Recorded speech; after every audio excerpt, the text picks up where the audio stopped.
Two, one. And we're live. Good evening, everyone.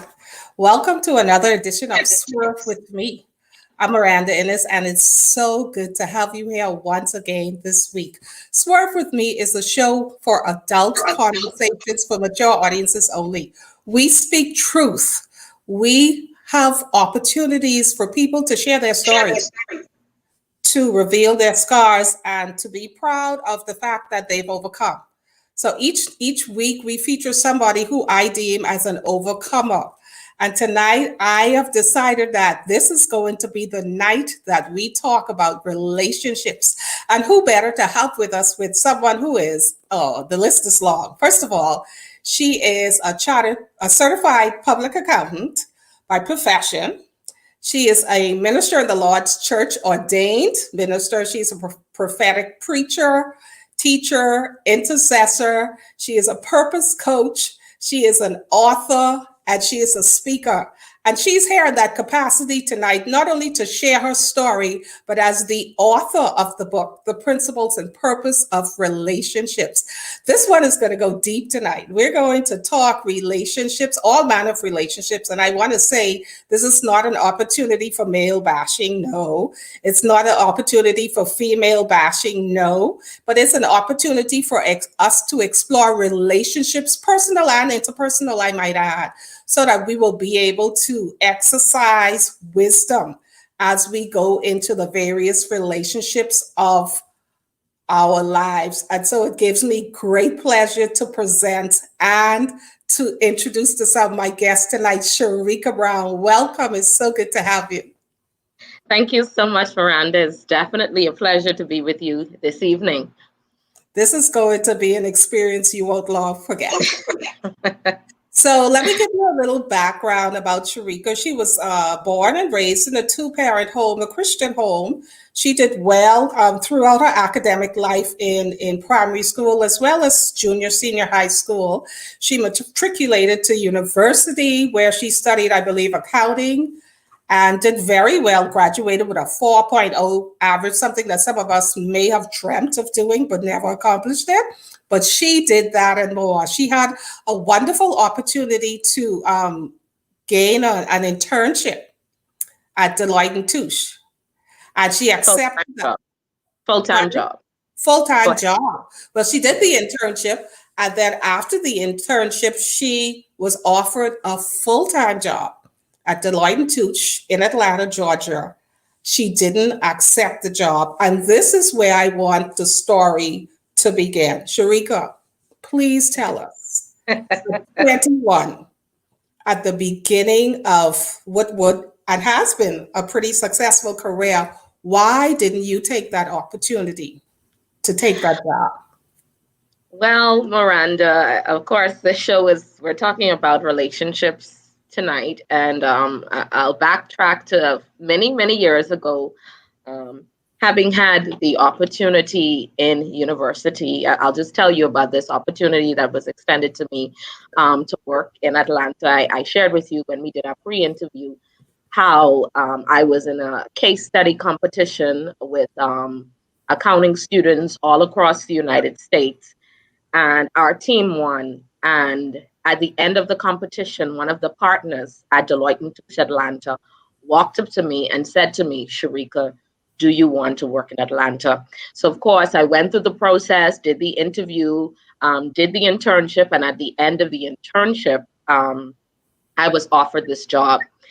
In between getting the job, during the time of this internship, I met a young man. This would have been my first official real relationship, even though I had dated during college. In college, I had never really committed to anybody, no long-term relationship. But this would have been my first real relationship. So technically, I fell in love with this guy. And after receiving the opportunity to work in Atlanta, I decided to come back home to pursue this relationship, which became one of the biggest mistakes in my life. And so I say that because first of all, like I shared with you, prior to this, I had one dream from I was in high school from the first time accounting was introduced to me. I wanted to be an accountant, was always a top student, high achiever. And so I was on the right track. I was on the right track. This path was being prepared for me, but I fell in love and I sacrificed this dream and decided to come home to pursue a relationship that was so damaging, so destructive, and will probably go down in history as probably one of the worst relationships that I've ever experienced. And so that that's my story. What did your parents say when you turned Uh, down the job?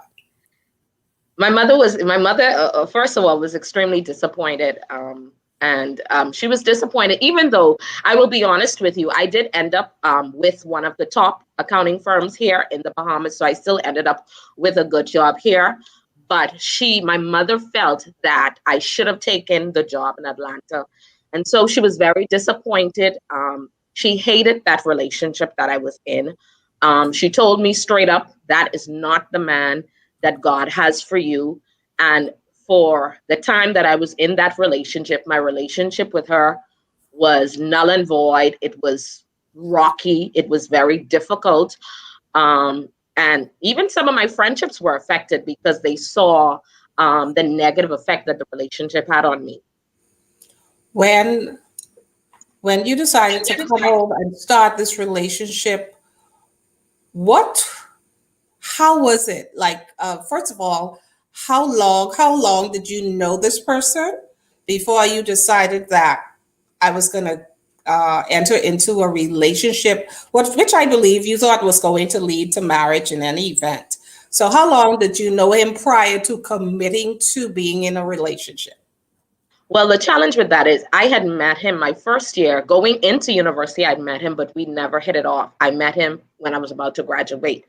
But the challenge was the relationship started out long distance. And so it wasn't until I came home that I truly discovered who he really was. So I wouldn't say that I knew him a very long time. I didn't have sufficient time to really get to know him. So maybe a few months, but let's talk long distance, because you don't really get to know a person that, for me, I don't think you get to know a person very well through distance. I think you need to spend time with a person. You need to see their interactions with other people. You need to see their day-to-day behavior. And so I didn't know them very well, quite frankly. I didn't really get to know the person, who the person was, until I came home without the distance. And then I discovered who they were. So you're home now and you're starting to date, and this is it's going wonderful. I would assume you're meeting him, you're going on dates. How was that interaction in the first few months or the first year? Tell me about what was happening. The first few months, listen, it was beautiful. They treated me well. They were the ones, they would give you the best gifts, always made you feel like a queen. But the relationship took a turn when it was in the middle of the year of me coming back home, maybe about 4 or 5 months to me returning back home. Work sent me back to Atlanta for a 7-week program to study for my CPA, Becca. So they sent a group of us into Atlanta. So we did a 7-week intensive course. And so it was during the time when I was doing the course that I started to see some patterns. And the week I was sitting the CPA exam, I can remember. I thought it was pretty strange, because I was preparing for this exam for weeks intensely, and the morning of the exam, nowhere to be found. I couldn't find them, no phone call. They just disappeared on me, and I couldn't figure that out. And so that was the first red flag. They became so inconsistent. They disappeared in a moment when I needed that support. I was getting ready to sit a 2-day intensive exam. At the time, the CPA exam is now computerized, but back then when I took it, it was handwritten. You sat in a room with hundreds and hundreds and hundreds of people for 8 hours literally, and that it was an intense moment, and they disappeared. I couldn't find them. I didn't know where. I didn't hear from them. I had to get someone to look for them, and when I was coming home, that's when I found them. And so that was the first red flag for me. And then when I came home, that person who I left before I went to sit my exam was no longer the same person. They were rude to me. They were very disrespectful. I couldn't track their patterns. Um, Could they you they could you figure out what did you knew immediately that something had changed? I knew something had changed. I definitely, and the thing that I knew had changed was the way they treated me, and of course the inconsistency in their behaviors. Like, I the disappearing stuff just wasn't adding up. And then the woman's intuition. There's this thing that your gut, you get this thing in your gut that somebody has to be in the picture here. And Did you eventually, listen to your gut? Did you listen to your gut? How long did it take you, I should say, to listen to it's your gut? interestingly, I had an incident. It was a weird incident, and I don't want to give too much details because there are people who know me and they'll definitely figure who the person is. But it was an incident where I had almost had an encounter with the person that they were seeing. And I saw the individual, and I don't know why the Holy Spirit prompted me that this had to have been the person. And I actually knew the person. And I kept the person in the back of my mind. And so whenever I was discussing with the gentleman that I was seeing at the time, I'd say to him, "You think I don't know about so and so in the black Jeep?" And I would say that just randomly. And then months later at work, waiting on the same guy to come and pick me up in my car. In my car, well, they're taking my car to get washed. I'm standing in the foyer at work, and the receptionist said to me, "Sherika, I have a telephone call here." And I get on the phone, and they said to me, "Hi, this." I said, "Who is this?" And they called their name. And no, they said, "This is so and so girlfriend." I said, "Really?" And I said, "Since Wait when?" a minute, wait a minute. Let me just slow you down. They said this is so and so's girlfriend, and that person was your boyfriend. Yes. Oh, And okay. I said, "Oh, really?" I said, so I asked them, "Since when?" I said, "Since April, right?" Which would have been the time I was studying for my exam. And they said yes. So they told me what they had to say. I said, "Why are you calling me now?" And they told me what they had to say. And I said, "Okay, thank you." Hung up the phone. "Thank you for calling." And that was it. Hmm. Um, So, what so, was the ride home like? oh, oh, oh. What was that like? I just took them to a very nice spot away from my work environment, and I made them get out of my car. And Okay, I like that. and yeah, I took them away. I told them to get out of my car. But interestingly, the relationship didn't end then. We had a battle for a while until So, I what's a had while? What's a a while? few Like months. A a few few? months. Okay. Because it was difficult for me to walk away. I was very involved with their family as well. And I didn't have the strength to leave, because one of the things what I always say to people, when people talk about why people don't leave negative relationships, when people stay, it's because they're holding on to the good. Even though there's some bad, you're staying for the good. And then there's always the fear of the unknown. Um, I made up my mind, and I think I shared this with you. I made up my mind. It would have been on New Year's when we had a very bad incident. I looked at myself and it said, "This is not the woman that my parents have raised me to be. I don't know myself." And I asked the Lord, going into our watch night service, I said, "God, you cannot allow me to spend another year in this." And I asked the Lord to deliver me. And he took me through a process. I think within 3 months, I totally got out of the relationship, through a process of prayer. And that's why prayer is probably one of the most important things for my life because I know the power of deliverance through prayer. But I just committed daily to prayer. And what was hard for me to walk away from, the Lord just gave me the strength. He just gave me the strength to walk away. So, how long were you in the relationship prior to that moment when you said, okay, enough, that's it, I'm walking away? I think I would have been in the relationship for maybe, it had to have been almost 2 years. I'm thinking might have been almost 2 years, a year and a half. It would have been about 2 years total. Um, um, Part long distance and the rest being home. And so I'm thinking about 2 years. But it took me, when I made up my mind to get out, it took me 3 months to get out, like to And let it go. once you got out, did you ever go back? Or you No. literally Well, walked the away and interesting never thing looked is back? they moved in when we separated. They moved in with another woman right away, and so on my way to church, it was so funny. He was seeing someone that lived in an apartment on the corner to where my church was.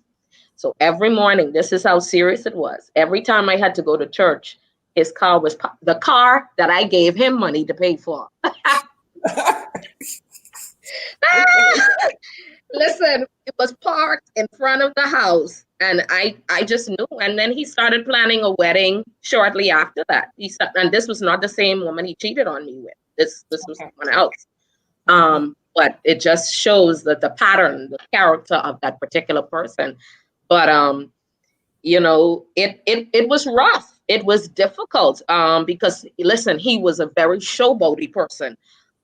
He was a showboat. Um, Everything he had to do had to have been visible, and so a lot of people knew what I was going through.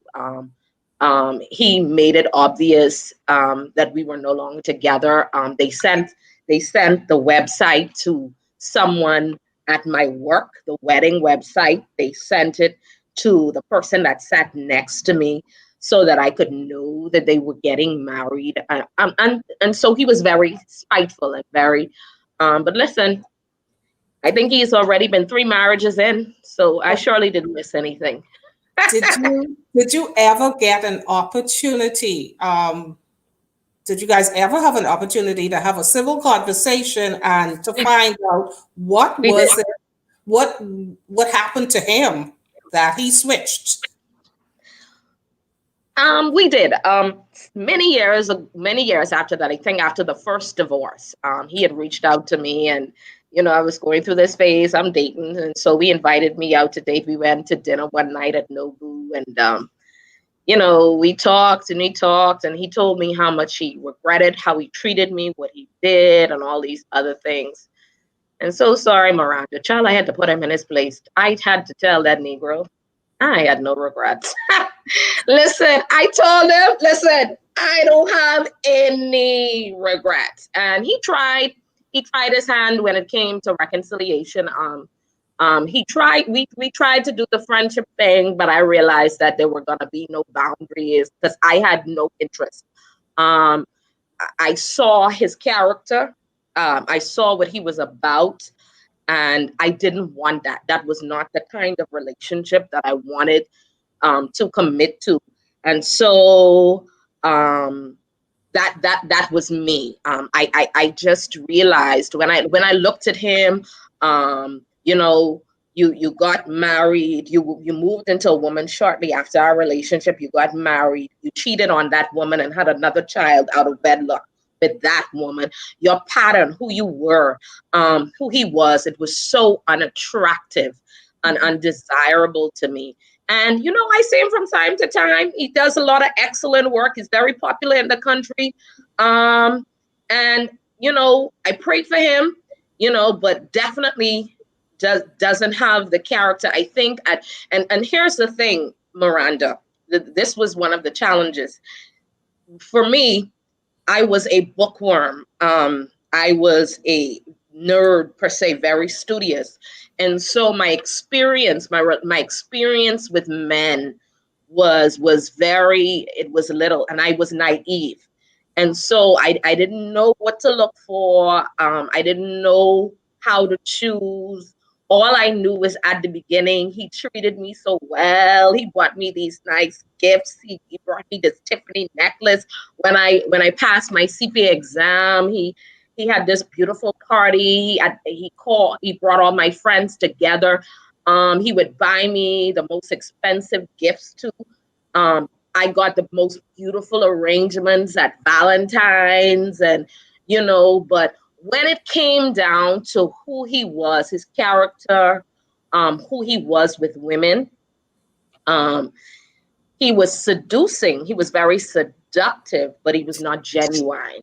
Mhm. And because of that, I never ever ever in life wanted him back.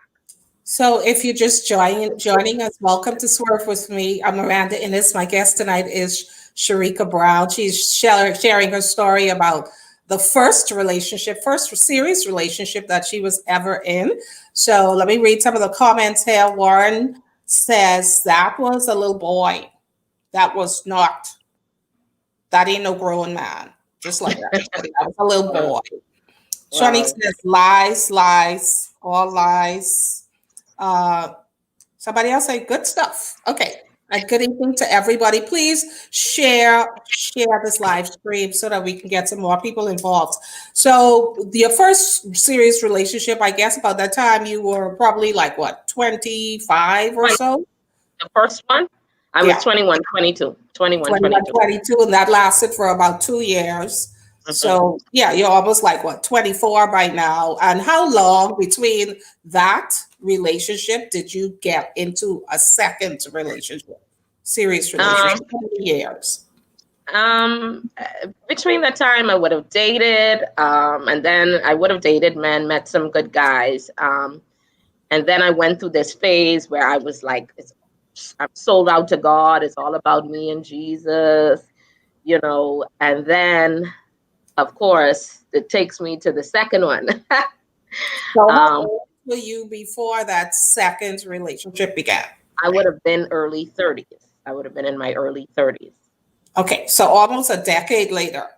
almost Almost, a decade. No, almost. actually, I'm lying. I'm lying. Okay, because there was somebody else in between that I dated for 2 years, and this particular one was a little different. He was a good Christian guy, church guy, but this one, um, whenever the relationship got too serious, he would say, God, say you ain't my wife. Or we needed to pray. So Okay. whenever the relationship got too serious, and I was like, where is it going? He would say, we need to go on a 3-day fast. So we did about 3 or 4 sets of 3-day fasting to hear whether God's saying I was his wife, whether I should get married. And finally, this was during the time when I was being mentored. I was being mentored by Dr. Ingrid Johnson. And I remember her saying to me after I told her about this situation, she said to me, okay, she met with both of us. She said, here's what y'all gonna do. So she put us on like a 3-month time of seeking the Lord. And during that time, 3 months, we were not really, were we supposed to interact? I don't know. But anyway, we were supposed to have a 3-month time of just prayer and seeking the Lord to get clarity and direction. And at the end of the 3 month, we were supposed to say what we heard God say. And I remembered it was coming down to the Christmas, going into a new year. And what happened was, I thought it was gonna be good because he bought me the most beautiful, and this was when David Yurman was a hot thing. He bought me the most beautiful David Yurman. I had the one with all the diamonds. I figured Christmas was gonna be good. We had such a beautiful Christmas, and in the first week in the new year, we went to see her, and we met with her, and he said to her, the Lord say, give her back. And I was like, what? Wait a minute. I've never heard anything like that before. The He Lord said, the Lord said, I must give her back. He said, the Lord said, I must give her back. And I cried and I cried because guess what? I didn't hear it. I heard you the are Lord like say, full speed ahead. I heard Let's the do Lord this. say that was my husband. And so, and the sad thing about it, he refused to leave me alone. Even though he said that the God said, that's the interesting about it. He Right. said that he said that God said we weren't to be together, but he pursued me, he chased me, didn't want to let the relationship go. Finally, under her wisdom, she advised me to let it go. And she said to me, she said, date God for a year, don't date anyone. And for about maybe a year or two, he still pursued me. He would bring me, he would come to work, drop these treats at the office. Um, he went into a deep depression because I had gone so cold turkey. Um, he couldn't handle the rejection. Eventually, we became friends. We're still okay friends now. He no longer lives here. He moved to Canada. But that relationship was another pivotal relationship for me, and it shifted me spiritually, because what became the 3 month was when I even went into a deeper period of prayer. That 3 months of Mhm. seeking the Lord catapulted me into a deeper period of prayer, and then even the advice to date God for a year. It totally shifted my life, clarified my purpose, and so for a while I really didn't date. And then I realized I was single for a very long time. And then I got into the next serious relationship, would have been the one that I ended up engaged. So So I want to go back a little bit. So do you think his issue was a commitment phobia or he did, struggled with a spirit of rejection. His mother left him at 3 months um, in her apartment, um, abandoned. He never knew his mother all of his life. He had major rejection and abandonment issues, so he needed major counseling. Great guy.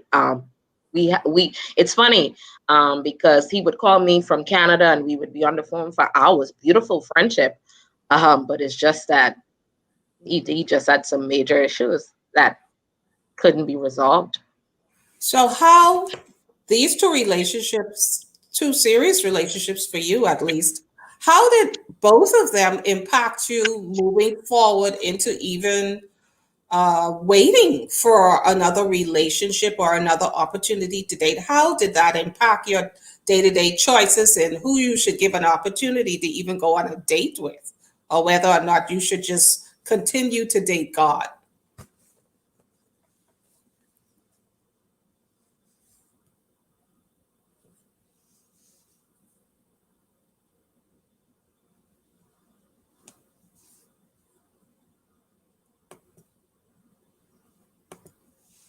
Okay, it looks like she has frozen for a moment. If you guys can still hear me, please type in the chat so I can see it, because it looks like she's frozen. I don't really know what's happening. So if you can hear me, let me know. If you can still hear me, let me know, please.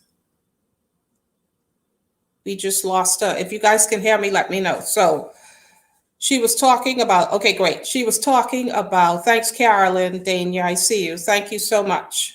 We hopefully she gets back on. So talking about relationships and the red flags that she was seeing in the relationships. I'm going to go through a list right now that I have. Oh, she's coming back. She's coming back. Okay. Just give me a minute, y'all. Okay, Okay. hold on. Okay, you're back. Great. Hold on. Okay. I need to edit my name. Don't worry about it. Don't worry about it. Okay, Just we're I'm doing it from my happy to have phone. you back. So everybody else. So we were just waiting for you. Okay. So during the time that again I was asking, how did you change as far as your approach to dating after having those two experiences? Um, Boy, how did I change? Uh, Did it make you more open or more closed and more guarded when it came to dating? no, I definitely wasn't more open. I definitely had trust issues. I had major trust issues because of both situations. I Mhm. struggled significantly with trust issues. I had major trust issues. So, what made you open up, or what was different about the next guy that approached you that you said, let me give this a chance? I think it was during a time when I said, okay, it's time. I was going through this whole metamorphosis. I remember specifically I was revamping my whole life, and I was like, it's time to do this. And so at the time I was seeking the Lord, and this is the funny thing about it. I was seeking the Lord, and specifically concerning him changing and moving in this area of my life. And so what happened was I met this particular person at work, and they just pursued me. They were just persistent. I was not interested at all. I thought they were weird. I just thought they had this was my initial perspective of them. I said they were weird. They had little issues. And when I prayed, the Lord told me no. And let me be honest, I know the Lord told me no. But they were so persistent. And it was during a period of my life where I also was feeling rejected. I was feeling rejected from the environment that I was in.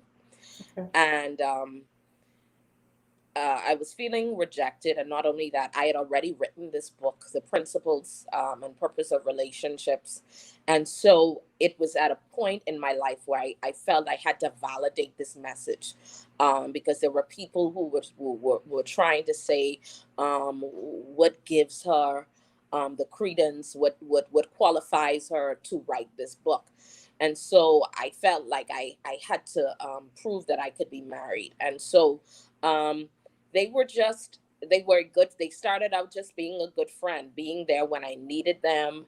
And so just through their persistence, just showing their affection. And then they also told me that God, this is the thing here. They said, God said you are my wife. Okay. But you knew from the odd. So did you buy into that when they said God said? You said, "Oh, it must be true," or "Let me just go along with this," because you said earlier that you already knew, like I knew, but here's the thing, and I it was always the tell people external this. pressures. And I always tell people, and this is what I always tell women, even when they're dating. Um, Now when I'm dating,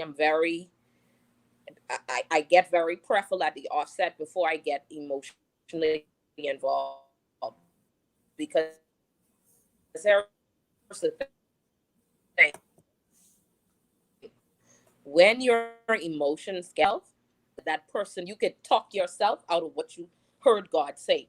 And so because he was so nice and we became such good friends and we spent so much time together, I talked myself out of what I heard God say. Mhm. I and it was because, one, he met a need. I needed, more than anything, I needed a friend. I needed someone to be in my corner. Um, as a woman in ministry, sometimes I'm often misunderstood. The rejection is high. And so at that time, I needed a genuine friend. I needed a confidant, and he became that. Mhm. He became that person in my corner who I could depend on. And so I made myself believe that he was my husband. And so that was it. So 2 months in, he proposed to me. Okay, we lost your audio.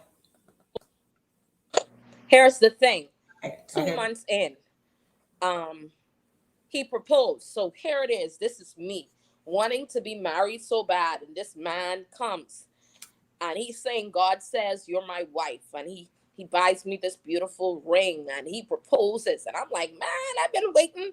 You know how long I've been waiting on somebody to propose to me and make me feel so special? And so he did what other persons didn't do. And so I was like, this gotta be it. So even in the midst of all that euphoria, was there not still something Oh, yet in definitely. the back of your mind saying, "Don't do it"? Oh, definitely. And I must give my mother the credit again.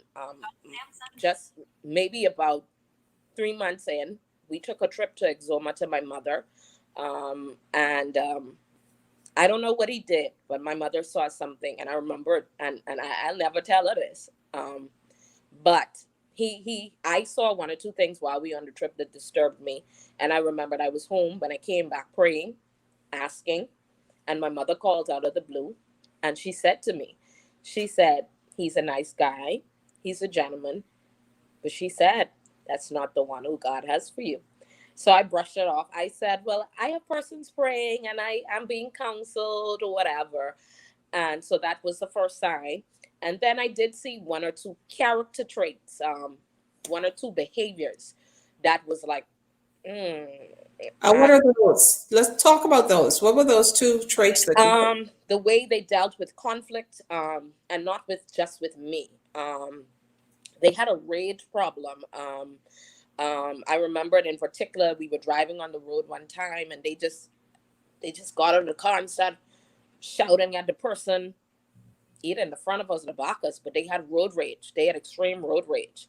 Okay. They were very hot tempered. Even when they got angry, it was just so erratic. It was just so extreme. They had a horrible temper. And the sad thing about it, most people that know me, um, I'm outspoken, and so because they had that kind of personality, after a while, to avoid conflict, I dumbed down. I started to lose my voice. And it wasn't until probably a few months in later that someone close to me said to me, you've changed. You're not the same person. Um, and I realized that I was conforming. I was just hiding who I was, Mhm. just to not get in an argument. And that was one of the key things for me. Another thing, I would have shared this with you, whenever I would have done major ministry assignments. Um, they were critical. They were very negative. We seemed to have gotten in an argument after I would have been done preaching. Um, it was always something. It was just, instead of being a safe place for me, instead of them pouring back into me, they were always taking from me, trying to make me, and they started to make me feel not good about myself. And Mhm. so the relationship started to bring a level of insecurity to me, a level of it brought a level of low self-esteem. And so, you know, and so even that, and I always crack the joke. I tried to leave that relationship several times. I was talked into stay. um, I was counseled to stay. And then eventually, the person who started counseling me realized that they made a mistake as well. And then they advised me to leave. How long did it take you to get out? It took Then in me, month two, there was an engagement or proposal in month two, and then you started to feel, I guess, intimidated because yeah, of the age yeah, I felt intimidated. down, Hmm. and then they really weren't supportive And they in weren't in genuinely the work supportive. that No. you were doing. What was the period of time between the proposal and these other things happening subsequently? I would say I started to see, about 4 months in, I started to see the red flags. And so I would say about 9 months. It took me about 9 months, literally almost 9 months. I was in the relationship roughly a year. Okay. So I would say for the rest of the time, I tried to get out. Right. So how long did it actually take you? Was I is that 9 months? took It me was about 9 months to get out. 9 months to get in. Mm. As a result of that relationship and the changes that it brought to you, in terms of your level of security, your dumbing down, you're feeling, I guess, insecure in the midst of all of that. What did you have to do to pick yourself back up? I had to do a lot of things. Definitely, I had to rebuild myself spiritually. And definitely, one of the things I did was I reinvested in my purpose. So I became even more purpose driven, more deliberate. So I had to really rebuild my self esteem. And then I think at one point I did even have to see. I had to see a counselor. I had to see a therapist just to walk me through even the healing process of just going through that, at the beginning stages. And then eventually I just I just got strengthened. And one of the most beautiful things I believe that God did for me in about a year coming out of that, God brought a male friend into my life, who I thought initially would have been my husband, but the Lord told me he was a friend. But I think what the Lord used him to do is the Lord used him to teach me what healthy love looked like. Okay. I needed to know, and that was one of the beautiful things that God did for me. And I think He, in particular, played a critical role in my healing process. Um, he was just someone who was genuine, who would show up, who was consistent, with no strings attached. And so that was one of the, he was a critical part of my healing process. Mhm. Um, Having a male in my life to teach me what healthy love looks like. And that was something that I needed. Okay, let me just get to some of these comments again. Warren Dossett says, these Christian men that kill me with God say you is my wife. Okay, okay. Somebody else, Jewel Carey says flags galore, flags galore. Marley Miner says the church will do that, and we must be able to stand on validity of what God said, even in a place where we are alone. Gina Smith says, "Don't tell me what God say, cause me and him on speaking terms." Okay, so D. Carolyn Cooper said, "When God said no, you shouldn't say no." Okay. Chanel Frith says, "Mothers know." Jerusha Williams says, "Ladies, please listen to your mothers. They can see things you can't." I understand the whole business of being independent and wanting to make your own decisions. So I get that totally. So Karen Stevenson says, "Sounds like a narcissist." Hmm.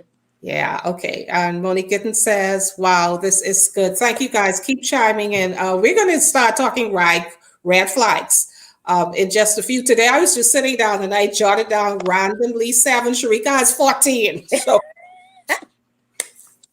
I randomly jotted down seven.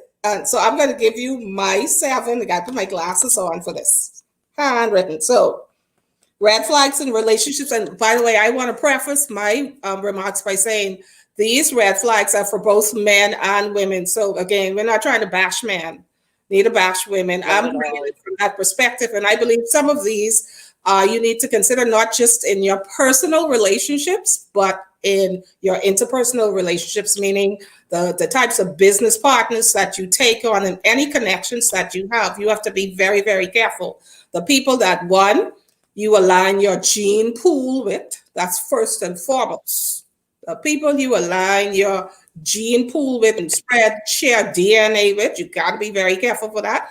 And the people that you decide to invest with, your time and your money, you have to be careful about those things. Oh, wow. Julie Carey says, true love, no, Dante McGregor rather says, true love fits like a glove. Thank you, Dante. Hmm.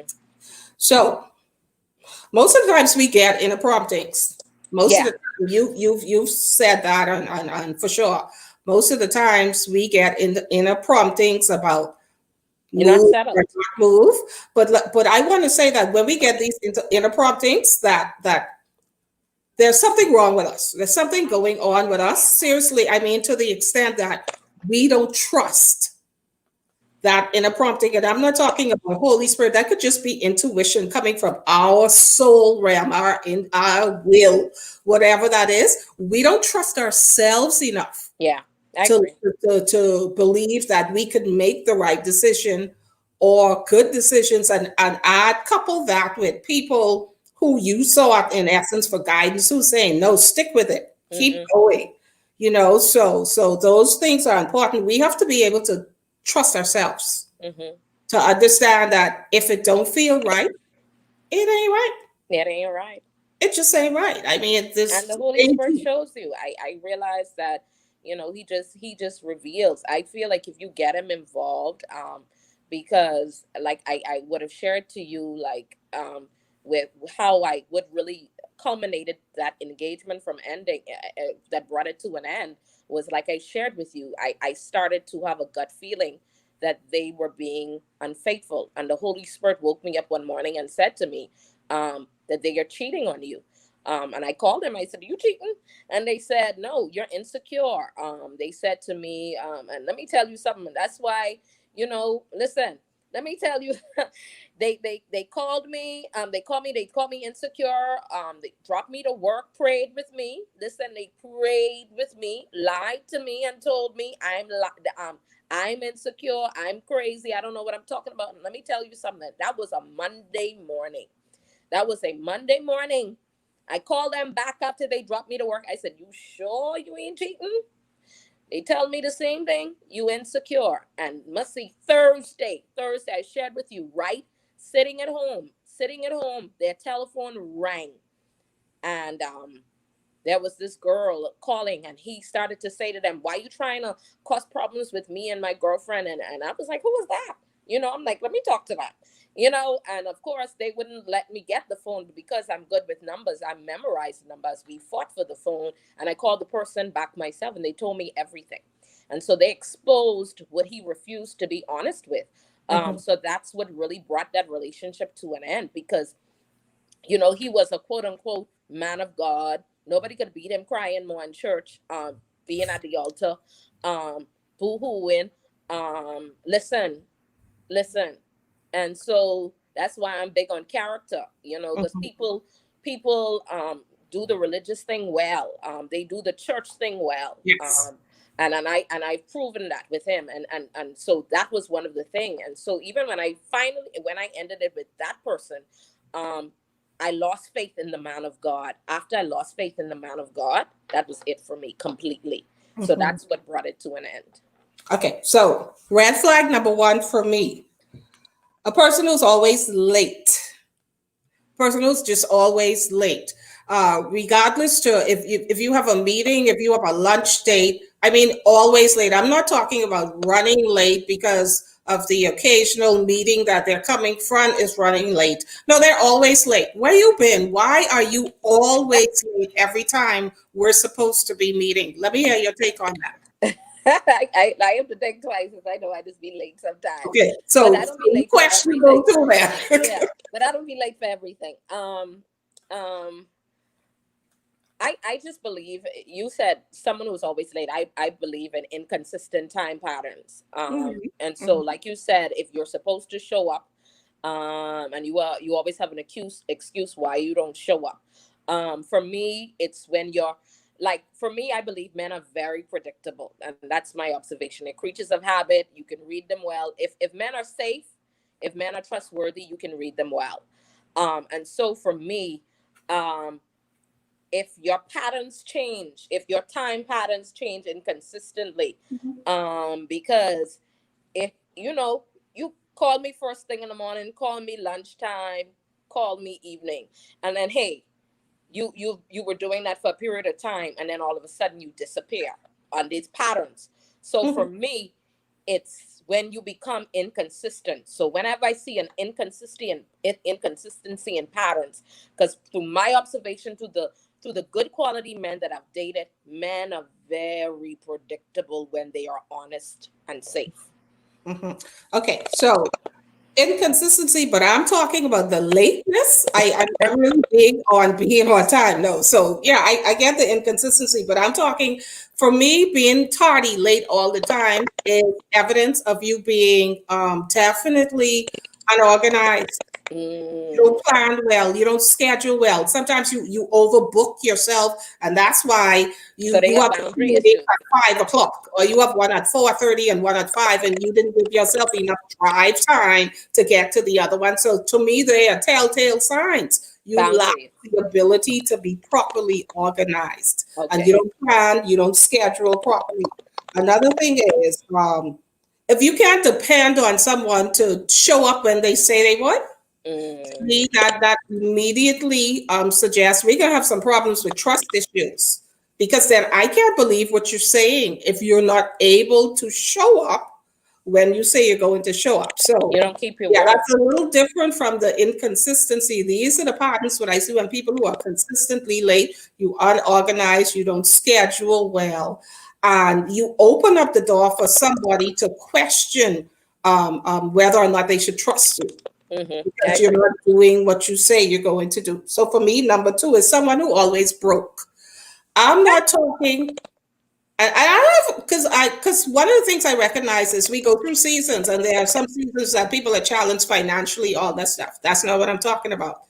I'm talking about that person that every time you two are together, whether you're dating or friends or business partners, they never offer to pay. Mm, They never even offer to pay, even if you say, "Well, no, that's okay, I've got this." I'm talking about never. They mm, always just show up with an empty stomach. They never offer anything, and then when they ask, they're not asking you to borrow $10, $20. They come in for like hundreds, right. and they don't never pay back. Wow. That's a problem with Hmm. anybody that you are in relationship with. And I'm telling you, whether that's a family member, whether that's a friend, or whether that's a business associate.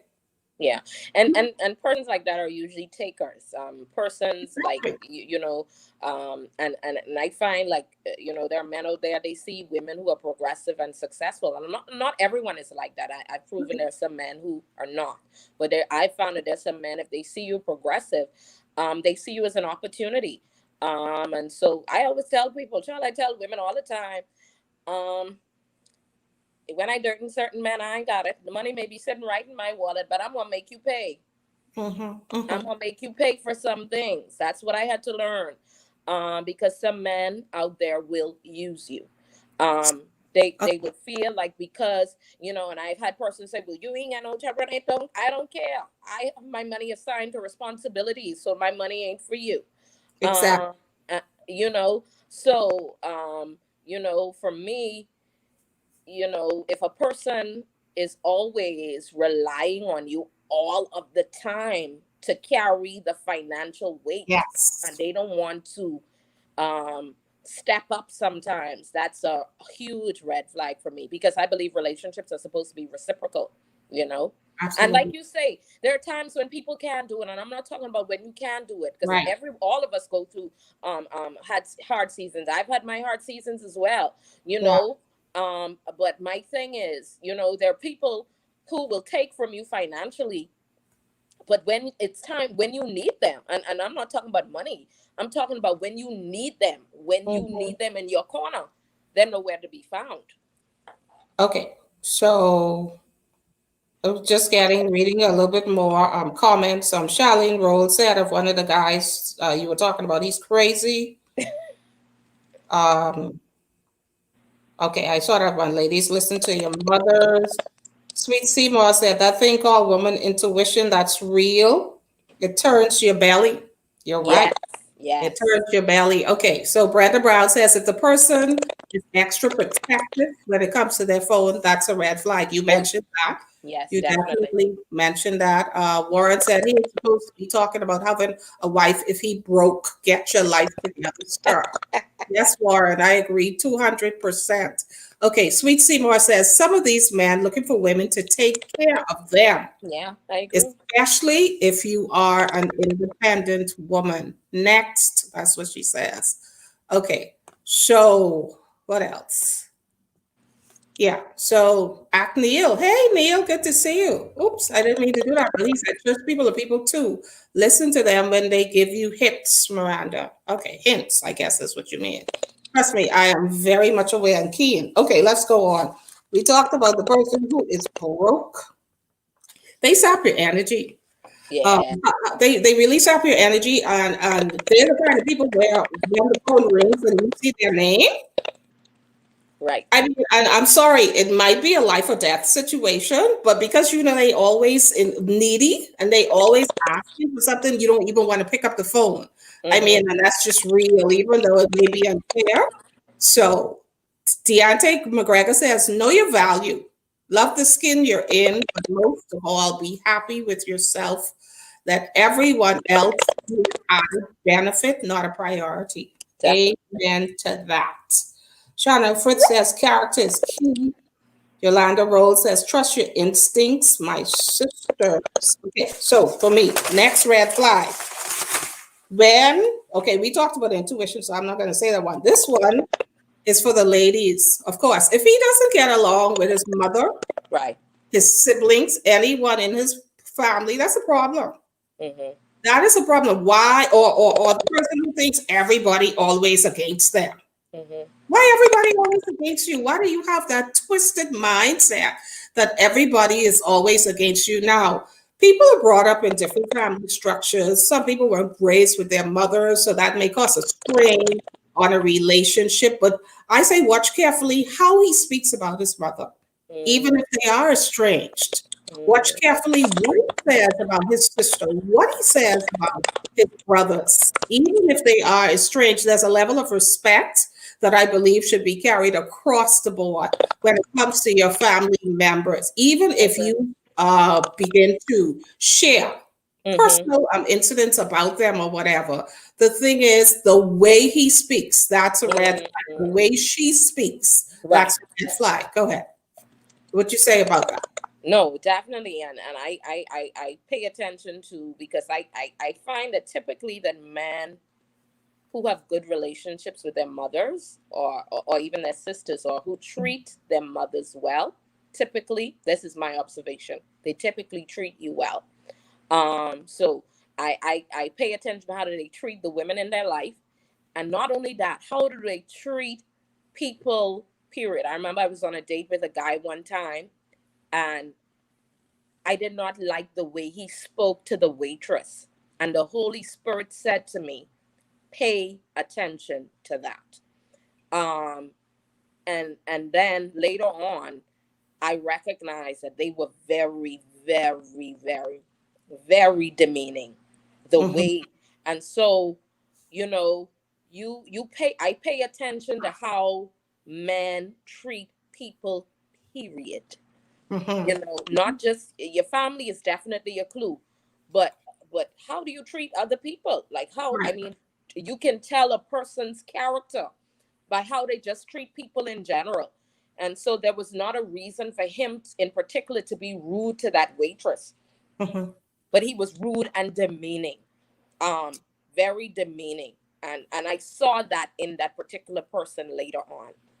Okay, so Gina Smith says women don't talk so much as or ask a lot of questions. Listen and watch. Yeah. Steve Gardner says, watch that mother-son relationship. Some guys don't know how to keep mommy out of their business. That's another level. That's next level. If Oh the yeah. mother is too much in the Yeah. relationship, yeah, that's Yeah. next level, Janique. That's a red or flag for or, sure. or mothers who competing with you, because you have some women mothers who feel like you taking their place. Yeah. So Yeah. that's another red flag where That's you a have, red flag. Because you can't compete with her. you You can't can't compete with, compete you with don't a want a mother place, anyway. you could never be her. But then you have some, and so that's the offside of certain men that have good relationship with their mother. 'Cause sometimes they don't know where to establish the boundaries, and then sometimes the mother, when they see how much, because they've had such a good relationship with their son, when they see how much their son likes you, or some, Mhm. I found some mothers sometimes feel threatened by you. Yeah, for sure, for sure. That's a red flag. Okay, so these come on, keep the comments coming. Y'all helping us. Okay, so Brenda Brown says when the person doesn't have a steady futuristic plan that includes you, that's a red flag. It's important Definitely. to pay attention to the actions in comparison to their words. Dante says men's background have a lot to do with how they treat women.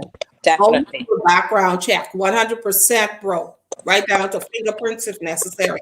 Family and friends know listening is important. Oh, yeah, I sanction that 100%. Okay, I have another one.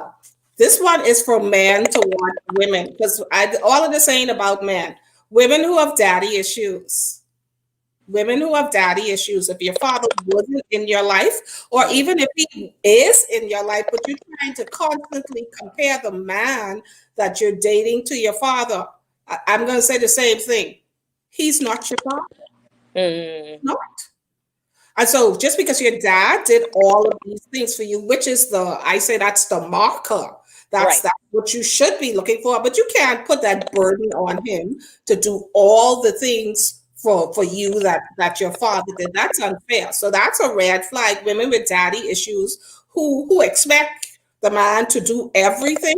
That's an issue. That's a red flag. Mm-hmm. Every single thing she expects him to do. She's putting the weight of who The she pressure. was and what the expectations that she had from her father. She's putting that weight on that man. That's unfair. That is most certainly a red flag. That's most certainly a red flag. What else I said? He doesn't have, and for women who are dating men and you have children, I'm sorry, and y'all can come at me. That's not his obligation to take care of your children. That is not his obligation to do that unless you two become married and he takes on that responsibility. But if you're dating him, that's not his obligation. If he helps out, that's a wonderful thing, thank God. But you can't put the burden of taking care of your children on this man just because he's male. Because some Mm-hmm. women have that kind of attitude. He's the man, he's supposed to. Mm-hmm. But what are you supposed to do? What are you Mm-hmm. supposed to own? What are you bringing to the table? So, women, we need to check ourselves sometimes too. Right. I We need to agree. check ourselves and make sure that the same demands and expectations that we have of this man, what if he placed the same demands on you? Mm. Think about it like that. Are you going to be able to live up to the demands that he's placing on you? Right. I agree. With all the demands. So your daddy issues, and men who have baby mama issues and all that stuff, they red flags. Let me tell you something, because another red flag is men who don't take care of their children Absolutely. and Absolutely. women as well. Mm-hmm. Why do you Absolutely. think when you marry them, if you have a child, it's going to be any different? Because he's in the house with you. If he already divorced himself for the from the living creatures that he helped to create, why you think he won't do it again? Mm. As a matter of fact, women, what I would do is encourage him to take Mm-hmm. care of the children, Definitely. become Definitely. a part of that relationship if the baby mother would allow. And it all depends on how sure you are in introducing and interconnecting these blended families and all that stuff. But I would want to be a part of it Right. to make sure that he takes care of his children. Okay. So Warren says, meanwhile, he taking care of all these kids and you can't do or won't or don't even want to cook. Gina says, we put too many demands. That was too fast. Gina says, we put too many demands on. Oh, Shawnee say hallelujah. We put too many demands on men. A lot is unrealistic. Charlie Bethel says, Roll says, dad beat. Balance is important in all relationships, says Andrea Bain. Warren again, any man who doesn't take care of his kids is not a man. My God. Maxine Martin, you are not beating with his stick. You you're not beating with his stick. But if you find someone of the same things happening, it reminds you of your past. I'm not quite sure what you mean. Okay. Shanique says, watch the conversation, especially when everything is all about him and what he wants. Mm. Tamara Ferguson says, I totally agree with the lady. Okay, I guess she means me. Okay. I totally agree with the lady. If you're dating, it is not his responsibility to take care of your children. No, You're absolutely not. coming with responsibilities, so you can't be demanding daddy issues, baby issues. Okay, I got to get the man. So Acneal says some women also have the attitude that a man is completely responsible for them while they are dating. He has to pay their rent, car notes, Wow. dates, and the clothes, hair, and makeup for the dates. Then they are men. Then they are men when the man, oh, and then they are men. When the man has no money set aside for the future. If I'm not your husband, I do not want to do voluntarily. I am not your ATM. Yeah, Okay. I agree with that. And I always tell people, um, you know, I feel like when you start demanding a person to pay your rent, buy your furniture, buy you car, do I'm not, I don't mind you, treating me nice, buying me occasional gifts and stuff like that. But I always say, when you demand those are investments. So when you start making them kind of investment, men start to put a demand. They're gonna start demanding some things from you because ain't Absolutely. nobody can make that kind of investment buying car, um, buying car, paying rent, buying your clothes, paying all, and ain't your husband. Listen, there's gonna be some kind of requirement or some kind of expectation, and I Yes. always say keep some boundaries on that. So, because what's gonna happen if that relationship don't work out? And who's going to sustain that lifestyle? And so I've had friends who had men who've done that, and like they dated men who were well off, and it was a struggle to readjust to the lifestyle Hmm. that man sustained for them. You know Right. what I mean? And then to also have that expectation that a man ain't good enough for you unless he could do those same kind of things. And so what happened, I found happened with some of them, they miss out on men with good character because a man couldn't provide Yeah. at the level Absolutely. they didn't At expect the time, and they at the didn't take time. the time to find out if he had a vision. Because if a man Right. has a vision, he can do anything. As somebody mentioned earlier, Brenda Brown says, "Be mindful of dropping standards for these men as well.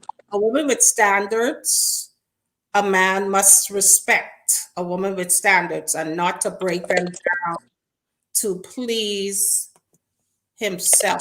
Okay, let me go back. Okay, so we talked about the baby daddy and mama issues and all that stuff. And so I'm going to let you pick up once I finish this last one. And some of these we have the same things, but this one about the negativity. I mean, They always critical. they always critical of everything. You can't you can't look your hair ain't right. I'm talking about these that who get down to the nitty gritty. They try to tell you how to dress, what to wear, what color. And likewise, again, this is for women too. You try to tell a man how to dress, what to do, when to do this, when to do that. Criticize him. He lazy. He okay. Go ahead. I said it should. I go on ahead. Lazy. There's Lazy. absolutely no way. And this for me, I mean, you're already married. That's a deal breaker because if you coming home every day and he's still on the couch where you Je- left him in the morning, Jesus. hey, Now that's like sometimes I you're find like men laid like that. off. There are times when men go through depression though. You know, I'm saying he may have gotten laid off. And Right, again, right, I'm not talking about those extenuating circumstances. I right. talk to people who this their lifestyle. Oh, okay, okay. I talk to lazy men and women, this their lifestyle. For even for a woman, if the agreement on your role was not to be a housewife, that ain't, not to Right, be. You right. should be talking in relationships about the role, each one, and the expectations. If you ain't even trying to work, because Mm-hmm. again, from the woman's standpoint, he's the man, he's the husband, he's supposed to do. You will get that man frustrated. Yeah, I agree. You are going to get that man frustrated because you all you're looking for is the check. All you're looking for is to spend the money, and Mm-hmm. you're well able and capable of finding a job. That's a red flag. Something wrong with you. Mm-hmm. And even Just if lazy. the person again, especially in a time like this, which is so critical, we know a lot of people have been laid off. Mm-hmm. A lot of people. I don't even know how people are dating who doing it right now. I don't know. I don't know. That's a special kind. Somebody will have to explain that to me because I'm sure it puts much pressure on the It relationship does. It does. when you're just looking at each other and nobody have anywhere to go. Mm-hmm. Mm-hmm. There's nothing out there to do. But I'm talking about lazy men, are these lazy women. That's a red flag job. We were created to work. We were created to do that. So You much have gifts, talent, skills, and energy abilities to work. dominate. We were created by the sweat of our brow to do it. Yeah. Ain't no excuse unless you are physically unable to do it. unless there's absolutely nothing. I mean, like no opportunity, nowhere. But if you're just being lazy, that's a red flag. Something's wrong with that. So we can take it away. Those are just in brief, just sitting down. Tell me, talk about some of the things that you see as red flags in addition to this. Well, some of the things that I see as red flags is I'm skeptical. These these female friends. You have these bunch of female friends. I know one guy. He had this quote unquote best friend that did everything for him: wash his clothes, cook him breakfast, pick up his son. And after a while, I'm like, "You sure this a best friend?" So as I inquired some more, I realized the best friend wasn't a best friend. The best friend was someone he had a sexual history with. And so I always feel like, you know, men who keep these bunch of female friends around them who they don't commit to, um, that's always a red flag for me, because there's usually something else going on behind the scene. Another thing I find that this can work for both men and women, when you have people who you push, you genuinely support, you're always there for them, um, you know, but when it's your time, they're nowhere to be found. There are some people I find they can only love you when you are losing. Some people love you in seasons of loss, in seasons of insufficiency, in seasons of lack. Is that But really love? right, and then there are people, and then it works both ways too. And then there are people. So when it's time to support you, they can. You have some people could never genuinely support your success. I shared with you there's a I don't call her a friend anymore. She was always she can only love me when I'm quiet. We are friends as long as I'm quiet. And the minute I am building or doing anything, I become an enemy to her. And so that's a red flag to me when you have anyone who cannot. You could support them, you could be in their corner, you could build their dream, but they could never build yours. So that's a red flag for me. Um, let's talk about, okay, we talked about the inconsistent patterns, we talked about um, the disappearing, the hiding of the phone, um, deleting the text messages. um, these friends these friends always needing to hang out with these friends Mm-hmm. all of the time. You need to be with these friends all of the time. um Definitely a red flag. We talked about the man who's always a taker. They see you as a progressive woman, always, and so they see you as an opportunity to build them. And then you have some people, um and this is a major one. A red flag is pay attention to who disappears when you are in pain. Pay attention to who disappears when you are in need. Mm-hmm. That's good. Yeah. Who you cannot rely on when you are in pain or in need. People who drop you, who when you are in pain or in need, trust me, that's a major red flag. Okay, Chanel Fritz says dating during unemployment. You have to be creative. Cook and share a meal. Hustle with creative ways to make money. I agree. Good thing. Okay, and Julie, yeah, says the I don't understand that.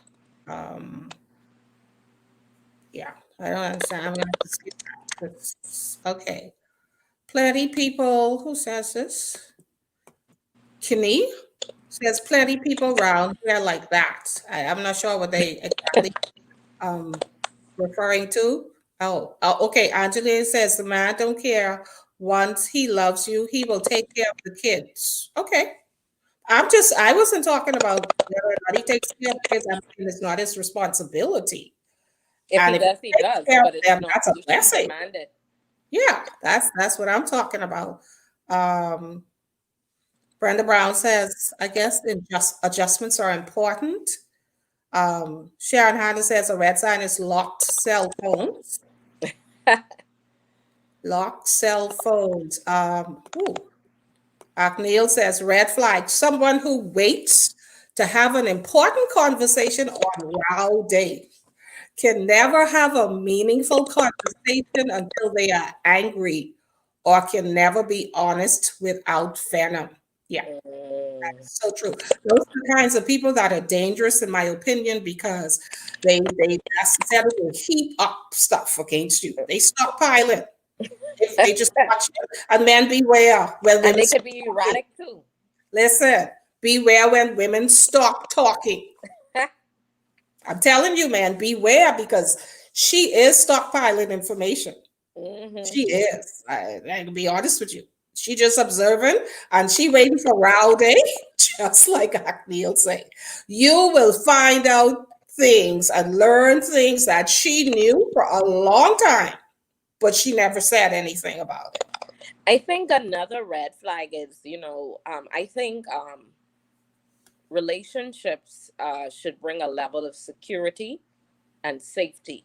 And Yes. I believe that when you're in any relationship, whether it's intimate or whatever, I feel like whenever you feel like you have to keep watching your back, if you feel like, I always tell people, if I'm dating someone and I feel I have to check their phone, or if I feel I have to get on my car to see if you say you where you say you are, I know that's not it. Because I believe a relationship should bring a level of security, and I also think like if you feel like you're struggling with your self-esteem, if you're starting to not feel good about yourself, if you used to have a certain confidence, and it's no longer this, and you realize you've lost your confidence. Another red flag is the Bible says bad company corrupts good character. And Mm-hmm. so if you feel like you're changing as a person and it's not changing, you're not changing for the good. So you noticing that you're picking up bad habits. You Mm-hmm. never used to curse, you find yourself cursing. You never was a fighter or whatever, and you find yourself fighting and stuff like that. Bad company, and it does, the Bible don't lie, bad company corrupts good character. And Mm-hmm. so and if you feel like you have to drop your standards, any of your standards, anything that you hold on to, you live your life by, and you feel like, okay, in order for me to function in this relationship, I'm gonna Mm-hmm. have to drop. The minute you start having to drop your standards for a Mm-hmm. relationship, that's a red flag, because you're losing yourself. So I always think that that's a red flag. And then another thing, a person who lies, man, oh my god, Yeah. you have some people who just lie. I mean, As like, they breathe, they lie. That's a lie. They just man, breathe and listen, lie. listen. And one of I had to stop to think, like, hold on, like they lie so well that they make you think you lying. Like they make you think you the crazy person. So I find like a person who just can't be honest and truthful. Oh my god, and I mean lying about everything. Yeah. Red Okay. flag. Gina says no one is dating. All dates and looking for a mate are suspended. Okay. Warren says that's too much work to be in a relationship. I'm not trying to be Inspector Gadget. I guess that referring to checking somebody's phone and all Oh that no, stuff. I If I ain't have to be checking phones, emails, text messages, and all that, throw the whole relationship away. mm-hmm. Okay, Brenda says paying attention who are around you, who's around you because you are uh, you are okay. Some of the benefits in Subway, I don't understand that. Okay, Marlene Minor says people drop when you need them. Our suckers run like hell. I Yep, would too, Marlene, all the yep, way. yes, ma'am. Okay, Kenny says, or Kenny, I guess it's Kenny. I'm sorry for abusing your name, but says when she stops talking, she finished with you. Okay. Shanique, okay. Okay, let's see what else here. Daniel said they lie like fish. Okay. Lorraine Reckley says, yep, because some conversations can be missing. Okay. Shanique says communication is important.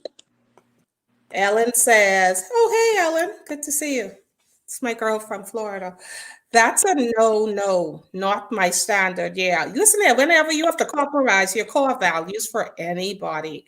Like I said, that it doesn't matter if it's a personal relationship or a business Yeah. partnership, even in ministry. It does not matter if you are compromising your core values, Who what you you are. believe, who you are. That's a red flag. You don't need to have those type of people nowhere around you.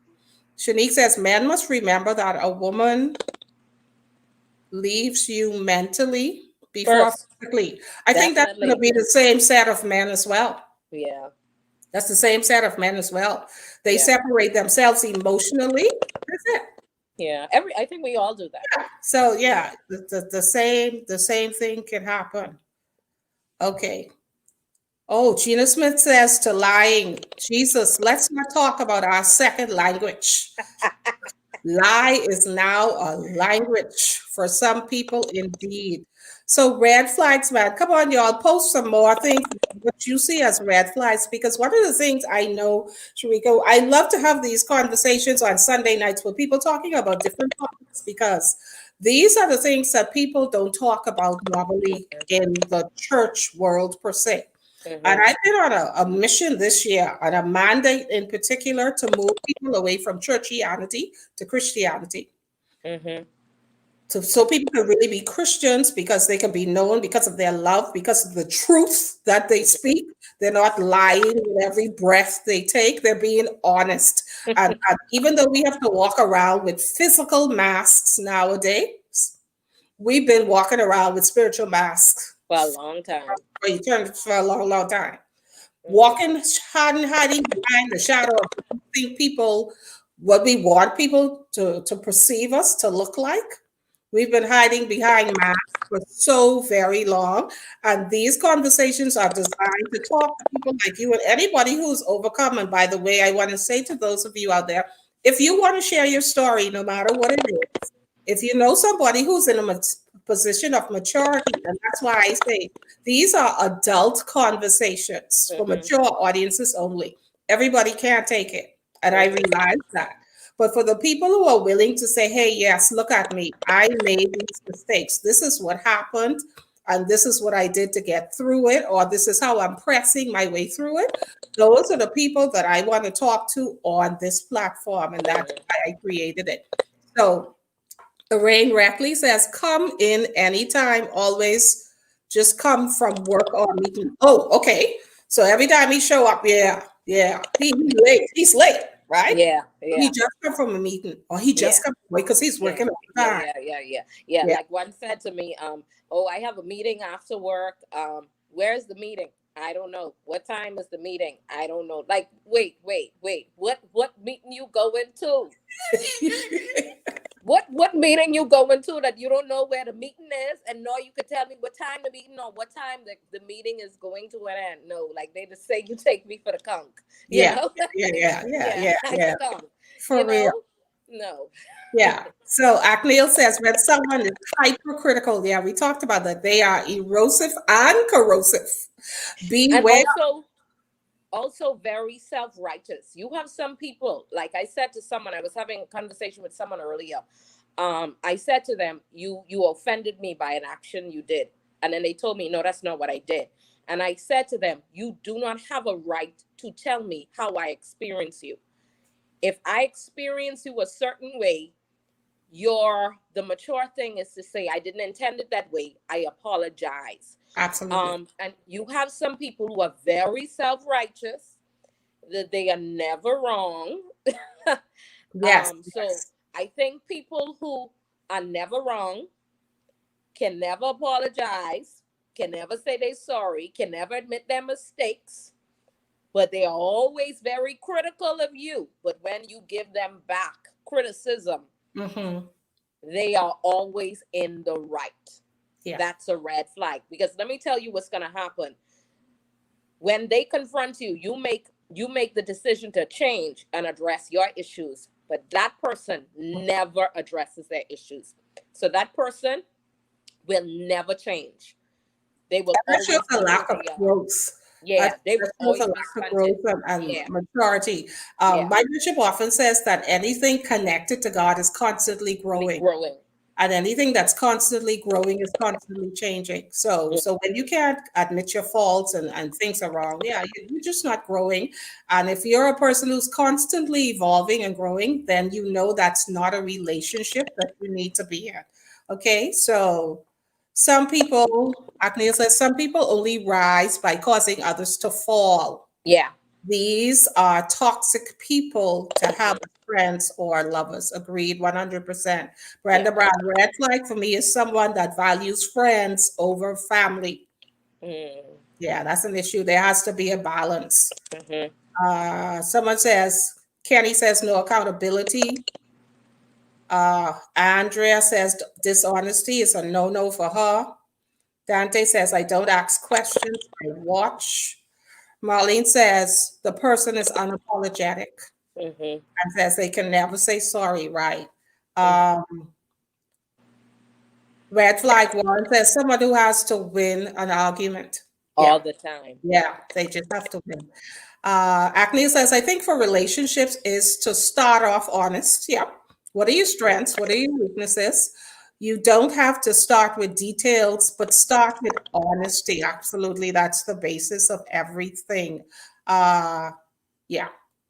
And yes, to the guests, the backhanded compliments or apologies. I'm sorry that you feel that way. That's important to acknowledge.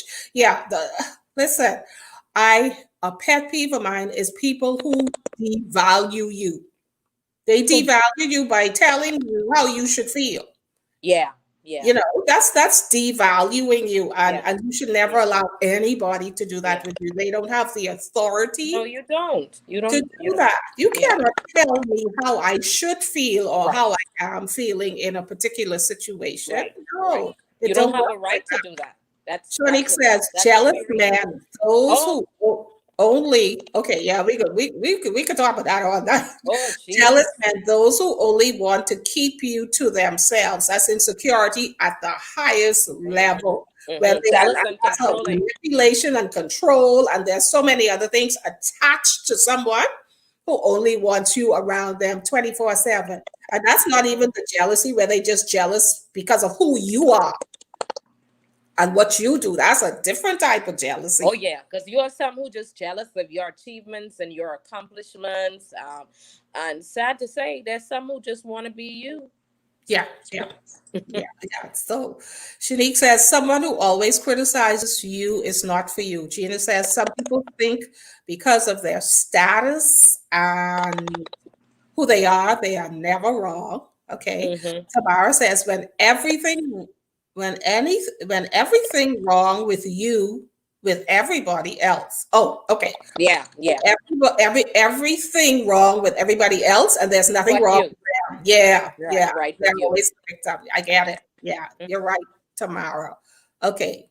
Tanya Williams, a red flag can be when a person warm. Okay. Oh, got it, Sonia. Got it. Okay. A red flag can be when a person wants to become physical before giving the relationship an opportunity to grow. Yes, definitely.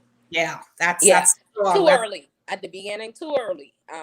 yeah. We don't even know each other. Yeah, like I'm trying Yeah, to breathe in my face. I don't yeah. know I don't you. know you. I Why are you trying to, I don't want to be sucking up that. don't know you. No, I don't know you. Yes, definitely. Yes, that's a great one, Sonia. Okay, a person. Okay, I read that one. Jealousy. Recloud says jealousy, controlling, possessive. Someone that has a history of being abusive. Oh, Oh yeah, but the thing is, when you meet the person, if you don't do the background check, you yeah. wouldn't even know they have that history. Yeah. until something happens or someone happens to say, you know what, so and so and so. And then most time, by that point, when you're already emotionally involved and attached to that Yeah. person, the person you would end up saying, but he's not like that to me. Right. When the reality is, he has not been like that to you yet. Right. Right. You Yeah. see? So that is definitely abuse is a no one. Yeah, and I think, like I said earlier, you need to pay attention to their triggers, because, like I said to you, that was one of the situations I had before where I saw how erratic that particular person got in situations that didn't warrant such extreme anger, Mhm. like and that's why you pay attention to how they interact with people regularly, Yeah. because for me, if you could just blow a fuse and a heartbeat with somebody that could even be a stranger, what will happen when me, who you have a relationship with, makes you angry? Will you get that angry and flare up in my face and want to choke me and so forth, want to hit me? And so, we typically overlook those kinds of signs, because a person who has a very erratic, like, what triggers their anger? Like, Yes. like, you could get angry over some little simple stuff. Yep. Red flag. Yeah, Red yeah. And then flag. we talk about the physical abuse, but you have some very, very, very emotionally Absolutely. abusive men. Like, they are cruel. They are cruel. They mentally break women down. um and so I'm very cautious of men who I said to someone one time, I can't receive a critique from you because you never compliment me. If you are a person who's always, you only could give the negative but you never could affirm, you, Hmm. you only know how to tear down and don't know how to build. Yeah. Yeah, you Red have flag. a lot of Flag. abusiveness, emotionally abusiveness out there. Absolutely. For males and females. Yeah. Proud. A lot of men are jealous of women, mad at the confidence of a woman. Red flag when they always want to know where you are, but you can't ask them. Hmm. You Absolutely. can't video call them, but they could video call you in a heartbeat. Mhm. Okay, Lorraine says they segregate you from families and friends. Absolutely. When they try to Yes. isolate you, you already know that's an abusive Yeah. relationship. Yeah. That's abusive. Bella Everybody. says not Also, interested in what you have to say. They're not interested. Go ahead. I find I noticed it with someone I know. They used to be very physically attractive, and so when they met this person, they fell in love with this person who was well groomed, fashionable. And so when they got with them, they started saying, I don't like makeup, I don't like weave, I don't like all these things. And so what they did was they caused this person to change their physical image. So this is a form of control I've seen as well. They Yeah. make them change their physical image so nobody else could find them attractive. But here's what they did. They went and cheated on the same kind of woman that the friend was Yeah. used to be. Yeah. Yeah. Yeah. That's a definitely um grave and distinct a distinct characteristic of an abuser, a manipulator, a controller. They don't want you to be attractive for anybody else. Buddy else. Yeah. Just for you, and they want to keep you locked in. They Yeah. just want to keep you locked in and really try to cancel and erase who you are. Yeah. And that's a devil of the highest order. Okay. That's a devil. Okay. Shanique says if he wants to keep the relationship a secret, Mm. red Mm-hmm. flag for sure. Mm-hmm. Okay. Dante said pops up without calling. Oh Jesus. Show up places they didn't know you were. Oh Always Jesus. wants to be with you and gives you no space. Mhm. Or Absolutely. only could see you late at night. Yeah. That's the side chick type of action. Yeah.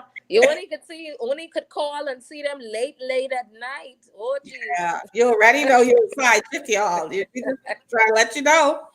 A male or female who has just left a serious relationship, most of them have not healed. You're right. You need to give yourself that space between that transitioning period to heal, to find out, to ask questions, to seek God if you need to, and all that stuff before you enter into another relationship. So yes, that is right. You need that space. Okay.